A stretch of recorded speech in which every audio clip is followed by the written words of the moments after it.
ಇವತ್ತಿನ ವಿಡಿಯೋದಲ್ಲಿ ನಾನು 3 ರೀತಿಯ ಅನ್ನದ ಅಡುಗೆ ತೋರಿಸ್ತಾ ಇದ್ದೀನಿ. ಬ್ರೇಕ್ಫಾಸ್ಟಿಗೆ, ಲಂಚಿಗೆ, ಲಂಚ್ ಬಾಕ್ಸಿಗೆ ಸೂಪರ್ ಆಗಿರುತ್ತೆ. ತುಂಬಾ ರುಚಿಯಾಗಿರುತ್ತೆ. ಇದನ್ನು ನಾನು ನಮ್ಮ ಭಾರತ ದೇಶದ ಬಾವುಟವನ್ನು ನೆನಪಿನಲ್ಲಿ ಇಟ್ಕೊಳ್ತಾ ಅದನ್ನು ಸ್ಮರಿಸುತ್ತಾ ನಾನು ಇವತ್ತು ಈ ರೆಸಿಪಿನ ಮಾಡ್ತಾಯಿದ್ದೀನಿ. ಮೊದಲನೇದು ಕೇಸರಿ, ನಂತರ ಬಿಳಿ, ನಂತರ ಹಸಿರು ಈ ಬಣ್ಣವನ್ನು ಬರುವ ಹಾಗೆ ಈ ರೆಸಿಪಿನ ಮಾಡಿದ್ದೀನಿ. ನಾನು ಮೊದಲಿಗೆ ಕ್ಯಾರೆಟ್ ರೈಸ್ ಮಾಡ್ತಾಯಿದ್ದೀನಿ. ಕ್ಯಾರೆಟ್ ರೈಸ್ ಕೇಸರಿ ಬಣ್ಣ ಇರೋದ್ರಿಂದ ಕ್ಯಾರೆಟ್ ರೈಸ್ ಮಾಡ್ತಾಯಿದ್ದೀನಿ.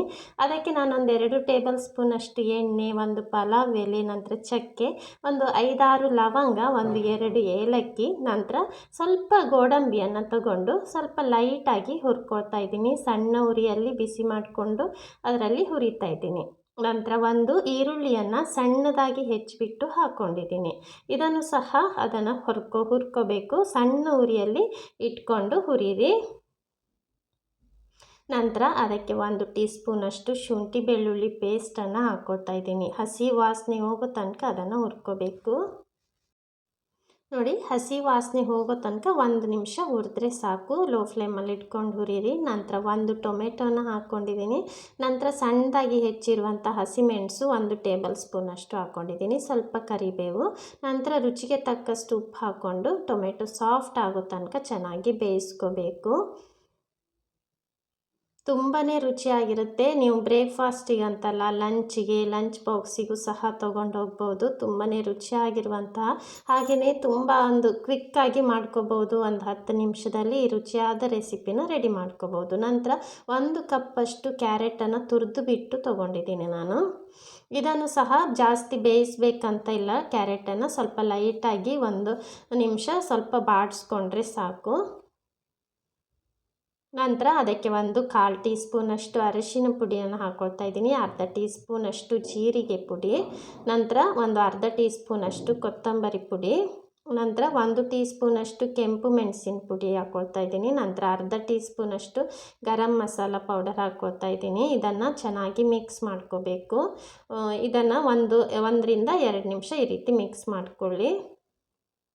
ನಂತರ ಉಪ್ಪು ಬೇಕಂದರೆ ಹಾಕ್ಕೊಳ್ಳಿ. ನಂತರ ರುಚಿಗೆ ತಕ್ಕಷ್ಟು ಉಪ್ಪನ್ನು ಹಾಕ್ಕೊಂಡಿದ್ದೀನಿ. ಆವಾಗಲೇ ಸ್ವಲ್ಪ ಉಪ್ಪನ್ನು ಹಾಕ್ಕೊಂಡಿದ್ದೆ, ಅದಕ್ಕೆ ನೋಡಿಕೊಂಡು ಉಪ್ಪು ಹಾಕ್ಕೊಳ್ಳಿ. ನೋಡಿ, ಚೆನ್ನಾಗಿ ಮಿಕ್ಸ್ ಮಾಡ್ಕೋಬೇಕು. ನಂತರ 1 ಕಪ್ಪಷ್ಟು ಬೇಯಿಸಿರುವಂಥ ಅನ್ನವನ್ನು ಹಾಕ್ಕೊಳ್ತಾ ಇದ್ದೀನಿ ನಾನು. ಹಿಂದಿನ ದಿನ ಉಳಿದಿರುವಂಥ ಅನ್ನದಲ್ಲೂ ಸಹ ಈ ರುಚಿಯಾದ ರೆಸಿಪಿನ ಮಾಡ್ಕೋಬೋದು. ನೋಡಿ, ಚೆನ್ನಾಗಿ ಅದನ್ನು ಮಿಕ್ಸ್ ಮಾಡ್ಕೋಬೇಕು. ತುಂಬಾ ಸಿಂಪಲ್ಲಾಗಿ ಮಾಡ್ಕೋಬೋದು. ತುಂಬಾ ರುಚಿಯಾಗಿರುತ್ತೆ. ನೋಡಿ, ಸ್ವಲ್ಪ ಲಾಸ್ಟಲ್ಲಿ ಸ್ವಲ್ಪ ಕೊತ್ತಂಬರಿ ಸೊಪ್ಪನ್ನು ಹಾಕಿಬಿಟ್ಟು ಸರ್ವ್ ಮಾಡಿದ್ರೆ ಸರಿ. ನೋಡಿ, ರುಚಿಯಾಗಿರುವಂತಹ ಕ್ಯಾರೆಟ್ ರೈಸ್ ರೆಡಿ ಆಯಿತು. ನಂತರ ಇದನ್ನು ನಾನು ಸರ್ವ್ ಮಾಡ್ತಾ ಇದ್ದೀನಿ.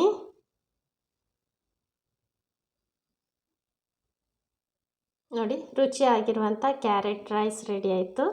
ಕೇಸರಿ ಬಣ್ಣದ ಪ್ರತೀಕವಾಗಿ ನಾನು ಕ್ಯಾರೆಟ್ ರೈಸ್ ಮಾಡಿದೆ. ಹಾಗೆಯೇ ಬಿಳಿ ಬಣ್ಣದ ಪ್ರತೀಕವಾಗಿ ನಾನು ಕೋಕೋನಟ್ ರೈಸ್ ಮಾಡ್ತಾಯಿದ್ದೀನಿ. ತೆಂಗಿನಕಾಯಿಯ ತುರಿಯ ಅನ್ನ. ನಂತರ 1-2 ಟೇಬಲ್ ಸ್ಪೂನಷ್ಟು ಎಣ್ಣೆಯನ್ನು ತವಕ್ಕೆ ಹಾಕ್ಕೊಂಡಿದ್ದೀನಿ. ಮೀಡಿಯಮ್ ಫ್ಲೇಮಲ್ಲಿ ಇಟ್ಕೊಂಡಿದ್ದೀನಿ. 1 ಟೀ ಸ್ಪೂನಷ್ಟು ಸಾಸಿವೆ, 1 ಟೀ ಸ್ಪೂನಷ್ಟು ಜೀರಿಗೆ ಹಾಕ್ಕೊಂಡಿದ್ದೀನಿ. ನಂತರ ಒಂದು ಅರ್ಧ ಕಪ್ಪಷ್ಟು ಶೇಂಗಾ ಹಾಕ್ಕೊಳ್ತಾ ಇದ್ದೀನಿ. ಶೇಂಗಾ ಹಾಕ್ಕೊಂಡಷ್ಟು ತುಂಬ ಚೆನ್ನಾಗಿರುತ್ತೆ, ಅದಕ್ಕೆ ನಾನು ಸ್ವಲ್ಪ ಜಾಸ್ತಿನೇ ಹಾಕ್ಕೊಳ್ತೀನಿ.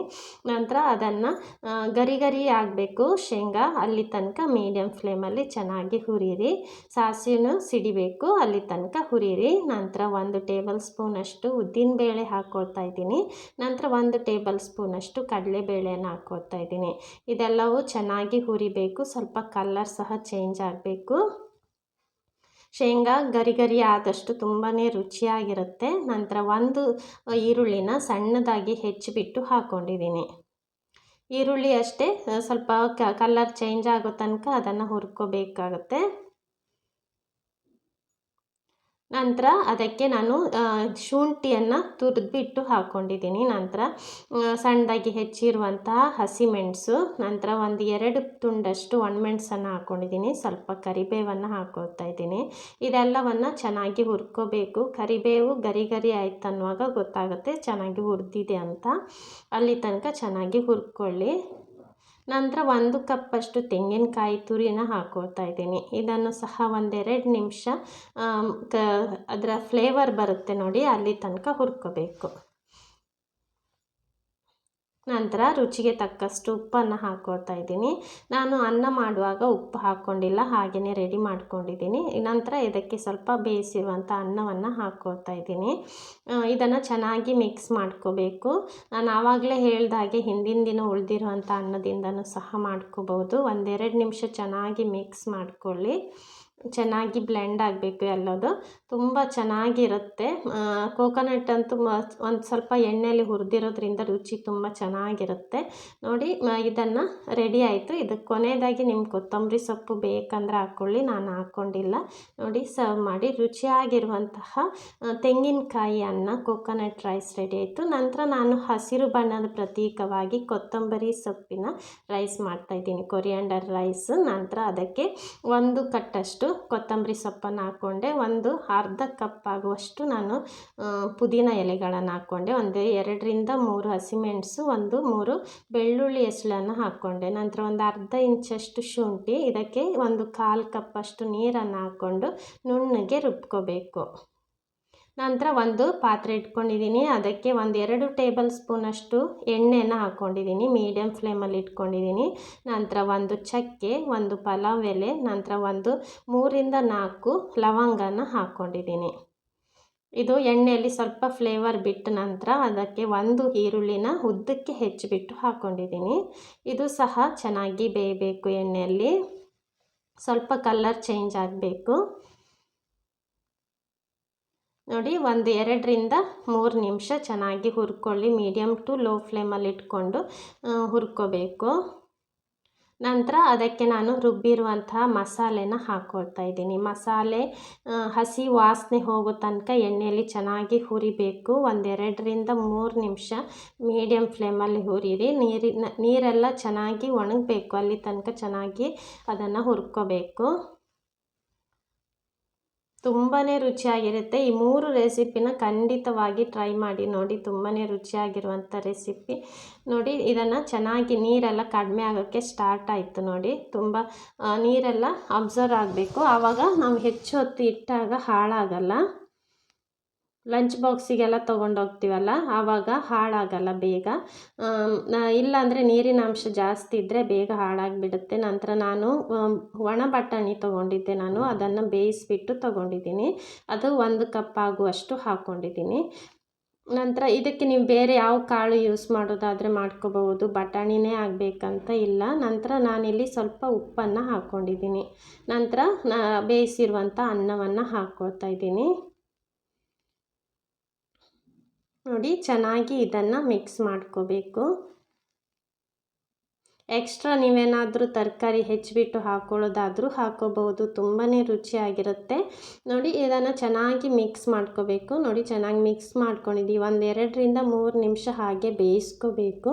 ನಂತರ ರುಚಿಗೆ ತಕ್ಕಷ್ಟು ಇನ್ನೊಂದು ಸ್ವಲ್ಪ ಉಪ್ಪು ಹಾಕ್ಕೊಂಡೆ, ಬೇಕಂದರೆ ಹಾಕ್ಕೊಳ್ಳಿ. ನಂತರ 1 ಟೀ ಸ್ಪೂನಷ್ಟು ಗರಂ ಮಸಾಲ ಪೌಡರನ್ನು ಹಾಕ್ಕೊಂಡಿದ್ದೀನಿ. ಇದನ್ನು ಚೆನ್ನಾಗಿ ಮಿಕ್ಸ್ ಮಾಡ್ಕೋಬೇಕು. 2 ನಿಮಿಷ ಲೋ ಫ್ಲೇಮಲ್ಲಿ ಬೇಯಿಸ್ಕೊಳ್ಳಿ ನೋಡಿ.